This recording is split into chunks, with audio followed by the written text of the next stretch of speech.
ايه احسن موتوسيكل تبدأ بيه في مجال الموتوسيكلات كبداية؟ وازاي تتعلم سواقة الموتوسيكلات؟ من اكتر الاسئلة اللي بتتسألني هي ازاي تتعلم سواقة الموتوسيكلات، وايه انسب موتوسيكل تبدأ بيه في مجال الموتوسيكلات عامة، سواء بقى كان سبورت ريس، سواء كان نيكت بايك، كان كروزر، ايا كان. معظم الناس برضو بتسأل بتقول عايزة موتوسيكل تروح بيه الجامعة، الدروس، الشغل. فايه اللي يناسب للشغل مثلا والجامعة؟ ايه اللي يناسب للاستعمال اليومي؟ ايه المناسب مثلا لو هستعمله يومين في الاسبوع؟ الكلام ده كله. نبدأ بأول سؤال، هو تعليم الموتوسيكلات. ازاي تتعلم سواقة الموتوسيكلات دي؟ انا عن نفسي اتعلمت سواقة الموتوسيكلات ازاي. اتعلمت سواقة الموتوسيكلات كان والدي هو اللي علمني السواقة من وانا عندي 12 سنة. كان زمان ما كانش فيه موتوسيكلات كتير قوي برضو زي اليومين دول، فكان لسه السكوتر ما ظهرش. كان فيسبا على شكل سكوتر نظيف شوية، فكانت بالنسبة لنا شكلها حلو، مش فيسبا يعني. كانت اوتوماتيك طبعا. اتعلمت عليها السواقة، والدي والراجل اللي بيأجر هو اللي علموني في الساحل. وواحدة واحدة بدأت أعرف إزاي أتوازن نفسي وأفرمل وأزود بنزين، الكلام ده كله إمتى وإزاي. مع الوقت بدأت آخد موتوسيكلات صحابي الصيني اللي هو نقلات، أتعلم يعني أسيب سنة سنة دبرياج، الكلام ده كله. فكل واحد بيبقى ليه قصة إزاي يتعلم بيها سواقة الموتوسيكلات. طيب لو أنت ما عندكش حد يعلمك أو مش هتعرف تعلم نفسك، في ناس بتعلم سواقة الموتوسيكلات كتير. اللي أنا أعرفهم هو معرض سعداوي. غير كده أنا ما أعرفش حد موثوق فيه غير معرض سعداوي. في برضه كذا ناس بتكلمني بتقولي عايزه اتعلم سواقه الموتوسيكلات، لو ينفع تعلمني. انا ما عنديش الخبره ان انا اقدر اعلمك، هو ما عنديش الجرأه ان انا انقل لك الاكسبيرينس او الخبره في السواقه اللي عندي ليك. انا لسه ما وصلتش للمرحله دي خالص. فالكلام ده بيبقى ليه ناس متخصصه ليه، وعندهم equipments او عندهم ادوات يقدروا يعلموك بيها، وسيفتي كفايه. انا السيفتي بالنسبه لي اللي معايا حاليا هو الجاكيت والهيلمت والجلوفز. هما بيبقوا عندهم خبره وناس اكسبيرينس شويه، فبيبقوا عندهم بقى هيلمت وكعان وجلوفز وركب وجزم وجواكت وبناطيل وحاجات كتير تانية. فبنت زي ما يقولوا ايه، ادي العيش لخبازه. طيب نخش بقى في اساس الفيديو، ايه هو انسب موتوسيكل تبدا بيه في مجال الموتوسيكلات؟ خليني اقول لك، الناس اللي بتركب موتوسيكلات بيبقوا مش شبه بعض. بمعنى ايه؟ عندك اول نوع من الناس اللي هو زي اللي بيحبوا السبورت ريس، اللي هي موتوسيكلات السباقات، او اللي معروفه موتوسيكل الريس. ليه؟ موتوسيكل الريس ليه استعمال معين، يعني ما ينفعش تروح بيه الجامعه، ما ينفعش تنزل تخلص بيه مشاويرك، الكلام ده كله. هينفع هو مش هيقول لك لا، بس انت كده بتبوظه وبتهينه. ليه؟ الموتوسيكل ده معمول للجري، للسباقات. تاخد الموتوسيكل تطلع تجري بيه على طريق مفيش زحمه، تطلع تجري بيه، تمشي الموتوسيكل، تمشي دورة البنزين في الموتور، الكلام ده كله. طيب دي كده أول ناس أو أول نوع من الناس. إيه هو تاني نوع؟ تاني نوع اللي هو الناس اللي بيحبوا الموتوسيكلات وعايزين يستعملوها كل يوم. فدي بنديهم الموتوسيكلات اللي هي اسمها نيكت بايك، اللي هي زي إيه مثلا؟ زي الهورنت، زي الكawasaki الزد 1000، زي مثلا السوزوكي البيبي كينج أو البي كينج أيا كان. الموتوسيكلات اللي هي من غير فبر اسمها نيكت بايك. موتوسيكل بيبقى سريع، صوته زي الريس بالظبط، اداؤه حلو على حسب الموديل والقوه بتاعه الهورس باور والسي سي بتاعه. طيب الناس دي بتبقى بتستعمل الموتوسيكلات دي ليه؟ بتستعمل الموتوسيكلات دي بشكل يومي، ما بيأثرش على الموتوسيكل ولا على الموتور، علشان الموتور ما بيسخنش في الزحمه. ماشي معاك عادي، هو معمول للمشاوير. بس طبعا انت كل ما تقلل استعمالك للموتوسيكل بيبقى احسن، لان انت بتحافظ عليه، بتحافظ على الصيانه بتاعته. لان انت استهلاكك للموتوسيكل ده بيستهلك زيت، بيستهلك فرامل، بيستهلك مساعدين، مثلا آلات جر بالذات في شوارعنا، المساعدين طالعين نازلين، الكلام ده كله. طيب تالت فئة أو تالت نوع من الناس اللي هي اللي بتحب السفر، فبيستخدموا الموتوسيكلات الكروزر. موتوسيكلات الكروزر زي ايه؟ زي مثلا الهارلي ديفيدسون، او زي الفي تي اكس 1800 او ال 1300، اللي هو من الاخر الناس تبقى قاعده عامله كده ورافعه ايديها لفوق وتسوقها سايقه. طبعا مش كلهم كده، في انواع، بس يعني بديك المثال المعروف بيه شويه. طيب الموتوسيكل ده ليه هو معمول للسفر؟ موتوسيكل قعدته مريحه جدا، انت قاعد فارد دراعاتك وفارد رجلك اكنك قاعد على الكنبه بالظبط، وسايق لمسافات طويله مش هتتعب. الموتوسيكل مش سريع ومش بطيء، يعني مثلا سرعته 200 220 على حسب السي سي والموديل بتاعه. يعني مثلا انت عندك الهوندا الشادو 750، موتوسيكل سرعته 160 مثلا. موتوسيكل حلو، قعدته رايقه، صوته كويس، الكلام ده كله. ده حلو كالبداية لو انت حابب تبدأ بيه.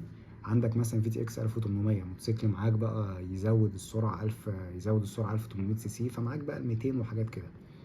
طيب انت حابب تبقى انهي نوع من الناس دي؟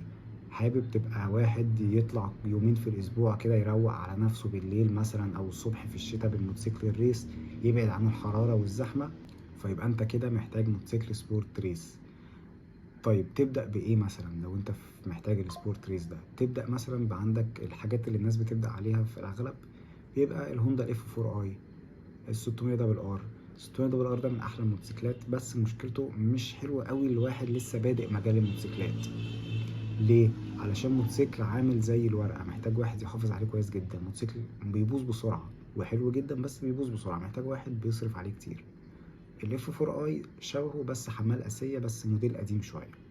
طيب نخش بقى، لو انت مثلا عايز نيكد بايك، موتوسيكل شبه الهورنت مثلا، عايز تنزل بيه كل يوم، تروح بيه الجامعه، مشواره زحمه بتاع، معاك في اي حاجه، يبقى ايه؟ يبقى تبدأ بموتوسيكل الهورنت 600. طيب هل في بدايل؟ ليه بديل، اللي هو السوزوكي البيبي كينج 600 سي سي. السوزوكي النيكد بايك فيها 3 انواع، الجي اس اكس والسوزوكي البيبي كينج بيبقى 600، والسوزوكي البي كينج اللي هو 1300 سي سي. السوزوكي الجي اس اكس ده بيبقى 1000 سي سي، البيبي كينج ده 600 سي سي، البي كينج 1300. طبعا انت هتبعد عن دول، هتركز على السوزوكي البيبي كينج اللي هو 600. السوزوكي البيبي كينج ده اللي هو بينافس الهورنت. طيب انهي فيهم احسن؟ اكيد شركه سوزوكي بتبقى احسن شويه في الموديلات القديمه. انت عندك الهورنت ابتداء من 2002 ل 2006 كله كربراتير. السوزوكي البيبي كينج هو مش نازل منه غير انجكشن 2007 8 معاك وانت طالع. فلو انت عايز تبدا بحاجه على قد الايد، هات الهورنت ال 600 2002 2004. 2007 بيبقى انجكشن، بتبدا بقى تمسك، بتتكلم في 200,000 جنيه باسعار النهارده. السوزوكي البيبي كينج بيبقى 2007 2008 بتتكلم في 160 170 الف. فانا شايف ان سعره حلو جدا، مش سعره كويس جدا على ان هو سوزوكي وحمال اسيه، وفي نفس الوقت انجكشن مش كربوراتير. طيب لو انت عايز تركب حاجه كروزر للسفر للكلام ده، تعمل ايه؟ تبدا بحاجه اسمها هوندا شادو 750.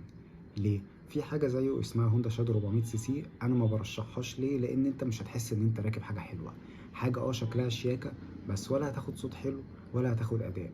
لان موتوسيكل 400 سي سي على حجم الموتوسيكلات الكروزر او اللي هي اللي شبيه الهارلي اللي هي التقيله، هيبقى موتوسيكل ضعيف جدا، مش هتحس بعزم، مش هتبقى مبسوط. فيستحسن تبدا بحاجه 750 سي سي، هتحس ان انت راكب حاجه كويسه، مش هتبقى طلعت فوق قوي ولا نزلت تحت قوي، هتبقى في المتوسط. موتوسيكل شيك جدا، شكله حلو، تقدر تعدل فيه تعديلات كتيرة جدا، شكمان وكشافات وكراسي وباك ريست وشنط. موتوسيكلات كروزر دي من اكتر الموتوسيكلات اللي انت ممكن تعدل فيها. في نوع انا ما اتكلمتش عليه خالص، سايبه للاخر، اللي هو النوع بتاع اللي اسمه ادفنتشر. النوع ده عامل زي الناس اللي بتحب السفر، بس ايه، سفر في اسفلت، في رمله، في طوب، في زلط. اللي هو ايه، باختصار انا مش بتكلم عنه لان ده عايز ناس اكسبيرينس شويه. مش احسن حاجه ان واحد لسه متعلم يركب الموتوسيكلات دي. الموتوسيكلات دي اللي هي اسمها الادفنتشر دي بتبقى عامله زي البي ام مثلا، او عندك زي الهوندا الفاراديرو. انا ما عنديش خبره فيهم قوي الصراحه، لان يعني يكاد يكون يعني شفتهم كام مره كده من على قرب، غير كده انا ماليش علاقه بالموتوسيكلات دي خالص، حتى ما اعرفش عنها تفاصيل. بس الموتوسيكلات دي بتبقى معموله للسفر وللسفاري للكلام ده. فانا مش عايز ادخلها قوي في الفيديو هنا، علشان الفيديو ده مخصص للناس اللي عايزه تبدا مجال الموتوسيكلات ومش عارف تبدا منين. فعشان ما اكونش طولت عليكم، نصيحة مني، انت لو عايز تبدأ مجال الموتوسيكلات اتعلم الأول. ففي برضو نقطة مهمة جدا جدا عايز انصحكم بيها، انت لو ناوي تبدأ في مجال الموتوسيكلات ركز على حاجتين. أول حاجة هات السيفتي قبل ما تجيب الموتوسيكل، هات الهلمت أهم حاجة، وبعد كده هات جلوفز، وربنا يقدرك بعد كده على الباقي، هات واحدة واحدة، بس أهم حاجة الجلوفز والهلمت. تاني نقطة ودي الأهم، لو انت ربنا كرمك ومعاك فلوس، بلاش تجيب موتوسيكل سي سي عالي وانت لسه بادئ. ليه؟ في ناس هقولها لك كده يعني صريحة كده، دايركت دغري، في ناس كتيرة جدا جدا بتتوفى بسبب ان هما ما عندهمش خبرة، بيبدأوا بموتوسيكل 1000 سي سي وهم اول مرة يسوقوا. فانت ما بتبقاش عارف ولا متوقع رد فعل الموتوسيكل لما بتتحط في لا قدر الله ازمة او موقف ولازم تفرمل او لازم يحصل حاجة، او لا قدر الله فردة حصل لها حاجة، ما عندكش خبرة، فمش هتعرف تسيطر على الموتوسيكل، فبالتالي بتعمل حوادث جامدة. فابدأها واحدة واحدة. حتى لو انت معاك ربنا كرمك ومعاك الفلوس ان انت تجيب موتوسيكل قوي، هات موتوسيكل قليل اتعود عليه وتعلم واعرف كل تفاصيله، وبعد كده هات موتوسيكل عالي. وما تيأس لو انت وقعت. من الاخر كده احنا يعني بنقول كده بالبلدي، يعني مفيش سواق ما بيقعش، مفيش حد ما بيتعلمش، لازم كله بيتعلم، اللي هو يقع ويجرب وممكن ما يبقاش غلطتك، يعني تبقى وقعت كتير جدا بس ولا واحده غلطتك. انا مثلا وقعت كتير جدا، مفيش غير غلطه واحده بس كانت غلطتي، وكان اول موتوسيكل اجيبه في حياتي، كان ريس واخد الملف، فانا لسه مش متعود ان الريس بيميل مش بيحاول يمين وشمال زي المكن الصيني. فدخلت في السور، يعني هو الكوبري كان داخل يمين كده محود يمين، انا معرفتش اميل معاه، معرفتش احود، رحت دخلت في الرصيف. غير كده بواقي الحوادث، عربيه بتيجي تخبطني، عربيه بتزنق عليا فقع، الكلام ده كله. فدي مش غلطاتك، بس مع الوقت بتبتدي تفهم دماغ الناس، ومعظم الناس اللي ماشيه في الشارع حمير. فانت افهم كده، انت سايق موتوسيكل، حط في دماغك ان انت مش متشاف واللي قدامك ده حمار. واخر نصيحه هقولها، لو انت معاك موتوسيكل ريس وبتحب الجري، الجري ليه قواعد. كذا حد يقول لي ايه الرولز او ايه القواعد اللي انت تفضل تقولها للجري دي. ما تجريش في طريق انت مش عارفه. ليه؟ لان ممكن تلاقي نقره، ممكن تلاقي مطب، ممكن تلاقي بلاعه، الكلام ده كله، فالكلام ده ممكن يقلبك. فانت اجري في شارع انت عارفه وحافظه احسن. تاني حاجة، بلاش تجري بالليل والشارع مظلم، احنا اليومين دول يعني بينوروا النور بتاع الشارع الصبح ويقفلوه بالليل ما شاء الله، فبلاش تجري بالليل في شارع ضلمة. تالت حاجة، فككوا من حوار انتوا تجروا بين العربيات وغرز والكلام ده، بلاش. عايز تجري اجري في طريق فاضي، اجري في طريق انت عارفه. هتقولي طب ايه هي الطرق؟ انا عن نفسي من فيديوهاتي مثلا اللي متابعني اللي بيشوفها، لما باجي بجري يا اما بعد مصدر السخنة، حتى مصدر السخنة بقت خطر، يا بعد البوابات بتاعت مصدر السخنة، يا اما اتجاه العاصمة الإدارية بعد مدينتي والحتت دي كلها، بيبقى الطريق 6 حارات بنطلع نجري. فأنا كده بتهيألي جاوبت معظم الأسئلة اللي بتتبعت لي. أحسن موتوسيكل تبدأ بيه هو إيه في كل تايب أو في كل نوع موتوسيكل أنت عايز تركبه. الأسعار أنا مش هينفع أوي أقولك الأسعار، لأن كل يوم الأسعار بتتغير، والبنزين لسه غالي من يومين، فطبعا الأسعار هتزيد اليومين الجايين. نصيحة، اللي عايز يشتري الحق اشتري، اللي عايز يبيع انا رأيي لو هتبيع هاتلك حاجة على طول، يا اما تركن اللي انت هتبيعه شوية شهر ولا شهرين وبعد كده اعرض للبيع تاني. صباح الفل عليكم.